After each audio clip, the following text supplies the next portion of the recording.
બે જ બાળકો હતા, એક મોટી આ દીકરી હતી ને એક છોકરો નાનો. બધાના ઘરે દીકરીઓ હોય છે. આજે મારી દીકરી સાથે થયું, કાલે કોઈ બીજાની દીકરી સાથે ના થવું જોઈએ આવું.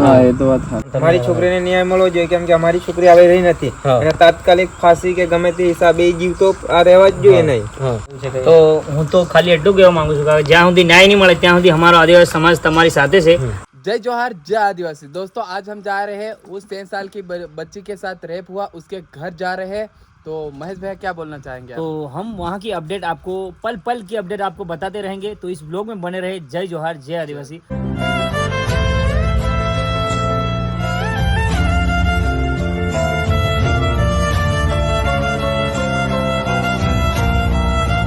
जय जोहार जय आदिवासी। दोस्तों मैं आया हूँ फिलहाल अभी बच्ची के गांव पे, जो कि उनके माता पिता सभी से बात करेंगे अपन। તો આજે આપણે જે 100 વર્ષની દીકરી છે એમના ઘરની મુલાકાત કરી છે.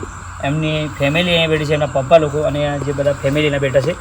તો આજે આપણે અહીંયા આવી ગયા છે, તો આપણા સંકેતભાઈ એમને જવાબ કરશે. તો જે છોકરી પપ્પા હતા એમનો જવાબ આપશે.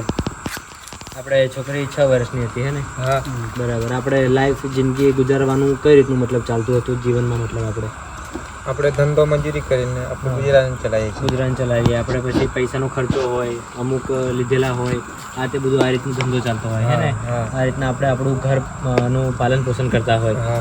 અને આવી હાલતમાં જો આપણે જે છોકરી સાથે આપણું કૃત્ય થયું છે, આ જે તમે વિશ્વાસ કરીને છોકરીને મતલબ કે ભણવા માટે મૂકી કે છોકરી કંઈક કરશે, ભણશે, મતલબ કે એની લાઈફ સુધરશે, તો આ રીતનું તમે વિચારીને સ્કૂલમાં મૂકી, ઠીક છે ને? એમ કરીને જ મૂકીને. અને આવી રીતના થાય તો તમારા હૃદય ઉપર, તમારા ઘર ઉપર, ફેમિલી, સગા સંબંધી ઉપર શું વીતે અને કઈ રીતનું વર્તન થાય, તમે મને જાણ કરશો ને? કઈ રીતના કૃત્ય છે એના વિશે મને જણાવશો. સવારમાં 10 થી 10:30 વાગ્યાની મમ્મી રોડ ઉપર મૂકવા ગઈ. ત્યારે શિક્ષક પ્રિન્સિપાલની ગાડી પહેલા આવી, એમાં એની મમ્મીએ જાતે દરવાજો ખોલીને બેસાડી. ત્યારબાદ એ શિક્ષક સ્કૂલે લઈ ગયો. પછી અમે પાછા એની મમ્મી ઘરે આવતી રહી. ત્યાં પછી અમે ખેતરમાં કામ કરવા જતા રહ્યા. સાંજે 5 વાગ્યા ત્યારે અહીંથી શિક્ષકોની ગાડી બધી નીકળી ગઈ. ત્યાં પછી અમે એવું જાણ્યું કે અહીં અમારા ઘરના 7, 8, 9 છોકરા જાય છે, એમની સાથે આવશે.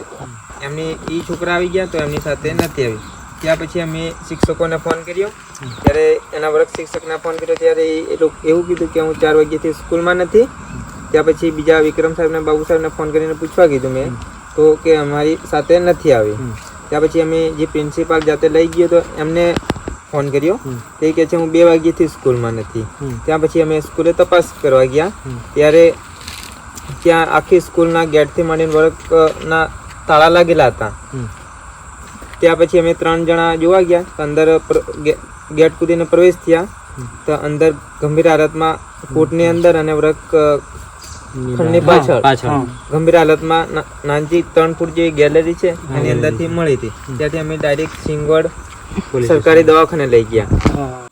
ત્યાં લઈ ગયા તો ત્યાં ડૉક્ટરે તમને મતલબ કે શું કહ્યું કે કઈ રીતના તમારી બાળકી મતલબ કઈ રીતના આ થયું છે વસ્તુ, એ કઈ રીતના કહ્યું તમને? ત્યાં ઓક્સિજન ઉપર મૂકીને ત્યાં કીધું આગળ લઈ જવું પડશે. અમને ત્યાંથી એમ્બ્યુલન્સ 108 દ્વારા અમને આગળ દાહોદ લઈ જવું પડશે એવું કીધું.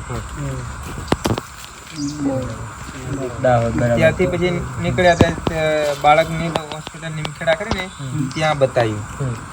તો તમે તો એવા જ ખ્યાલમાં હશો કે મારી છોકરી સ્કૂલમાં ગઈ છે, આજે ભણીને ઘરે આવશે, મતલબ આ જ ખ્યાલમાં હશો? એ જ ખ્યાલમાં 5 વાગે ઘરે આવશે એ જ ખ્યાલમાં. હા, એટલે એક આશા લઈને બેઠા કે મારી છોકરીને કઈ એવું મનમાં ખ્યાલ જ ના આવે કે આવું થયું હશે. કોઈ ખબર નહીં. હા, બરાબર છે.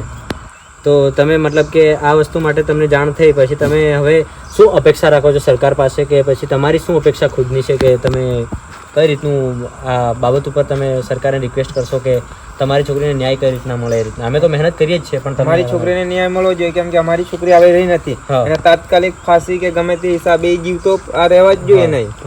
એને ફાંસી મળવી જોઈએ. બરાબર છે. અને એમના ઉપર તમને મતલબ તમે ટ્રસ્ટ કરીને મોકલી છે છોકરીને કે આ શિક્ષક સારો છે કે ગમે તે કે આવું ના કરે, એ રીતનો તમને ખ્યાલ હશે? હા, એ તો હવે શિક્ષકો નીકળે, આપણે કોઈને જાણી નહીં શકીએ ને આ વ્યક્તિ આવું કરશે. બરાબર છે, સાચી વાત છે. આ રીતના કૃત્ય છે. મહેશભાઈ તમારે કેવું છે? તો હું તો ખાલી એટલું કહેવા માંગુ છું કે જ્યાં સુધી ન્યાય નહીં મળે ત્યાં સુધી અમારો આદિવાસી સમાજ તમારી સાથે છે અને તમને સપોર્ટ કરશું. જ્યાં જરૂર પડશે ત્યાં અમે આવીશું અને તમારી દીકરીને ન્યાય મળે હું પણ અપેક્ષા કરું છું. અને જે હત્યારો છે એને ફાંસીની સજા જ મળવી જોઈએ, બીજી કઈ જ નહીં. ફાંસીની સજા જ મળવા જોઈએ એને. હા, અને તમારું શું કેવું છે ભાઈ આ બાબત ઉપર? અમારું તો કેવું છે કે જલ્દીમાં જલ્દી અમને કોઈ નિર્ણય મળે કેમ કે આપણે રહ્યા ગુજરાન ચલાવવાના એને વ્યક્તિ. ફાંસીની સજા મળે અથવા એને કાઉન્ટર પણ કરી શકાય. એન્કાઉન્ટર, હા. હા, એન્કાઉન્ટર બી કરી શકાય. કેમ કે હવે આપણા બાળકો કોઈ બી જતા બી અટકી જાય છે. હા. કોઈ મા બાપ બી મોકલવા તૈયાર નથી. તો આવું ભવિષ્યમાં ના થાય એના માટે તમારા શું મતલબ કે ખ્યાલ છે કે શું કરવું જોઈએ, કે સરકારે શું કરવું જોઈએ કે આવું ભવિષ્યમાં ના થાય, અને શું સજા થવી જોઈએ? મતલબ આને કાઉન્ટર કરીને જ મારી નાખવું પડે. બરાબર, સાચી વાત છે તમારી. હા, અમારે હવાલે કરી દો. સરકારની થાય તો તમે કરી લેશો. અમારે હવાલે કરી દો બરાબર છે. કે અમારું બાળક રહ્યું નથી એટલે હવે આને કોઈ અધિકાર નહીં રહેવાનો હવે. મતલબ કે હાવ આપણો જે માન લો કે આપણી દીકરી નથી રહી તો એને પણ હવે આ દુનિયામાં નથી રહેવાનું. એ વાત તો સાચી છે તમારી કે હાવ જે કે આપણી બાળક એક નથી રહી અને એને પણ હવે આ દુનિયામાં રહેવાનો કોઈ અધિકાર નથી. સાચી વાત છે એ તો તમારી. તો તમારે મતલબ કે ટોટલ કેટલા બાળકો? મતલબ કે 2 જ બાળકો હતા. એક મોટી આ દીકરી હતી ને એક છોકરો નાનો. હા, છોકરો કયામાં ભણવા જાય છે? 4 વર્ષનો જ છે હજુ. બરાબર છે. આ તો હજુ પહેલીમાં ભણતેલી ને છોકરી? હા, પહેલા 1 વર્ષ બાલવાટિકામાં ગઈ અને 8 વર્ષ અડધું પહેલા ધોરણમાં. તો આવું કૃત્ય થાય તો હૃદય આપણું ફાટી જાય છે ને. હૃદય આપણું ફાટીને આપણા હવે નાની દીકરી એકની એક હા, આવું એકની એક થાય, બરાબર છે. ઘટના બને તો કેવું લાગે? હા, સાચી વાત છે.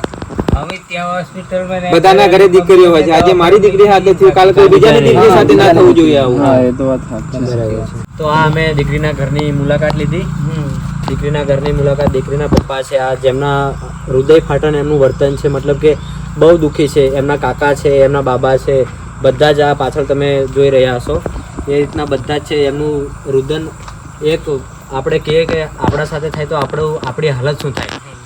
આપણી સાથે આ જે છે મતલબ કે દાહોદથી લોકો આવે છે. હમણાં આપણે નેક્સ્ટ વિડીયોમાં કહીશું કે જે વડોદરાથી, કચ્છ, ભુજથી અને વડોદરાથી બી મોટી મોટી પાર્ટી જે પબ્લિકો છે, મહિલા સંગઠન છે, આ આપણા છોકરીના પપ્પાને મળે છે, એમની સાથે વાતચીત કરે છે. તો આપણે વિચારી શકીએ કે કેટલું સંવેદનાશીલ આ વસ્તુ છે. તો આ બાબત ઉપર અભિષેકભાઈ, મુકેશભાઈ અને મહેશભાઈ કહેશે.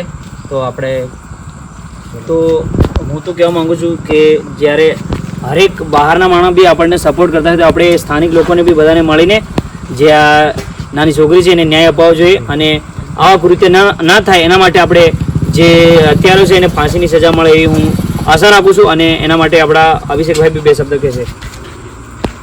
બસ મહેશભાઈ કીધું છે કે ફાંસીની સજા મળી જાય અથવા ફાંસીની સજા ના આપે તો પછી પબ્લિકના હવાલે કરી દો. પબ્લિક એનો મતલબ દેખભાલ કરી લે કેવી રીતે એને શું કરવાનું, શું ન્યાય આપવાનો હોય તો પબ્લિક તો કરી દેશે એનો ન્યાય.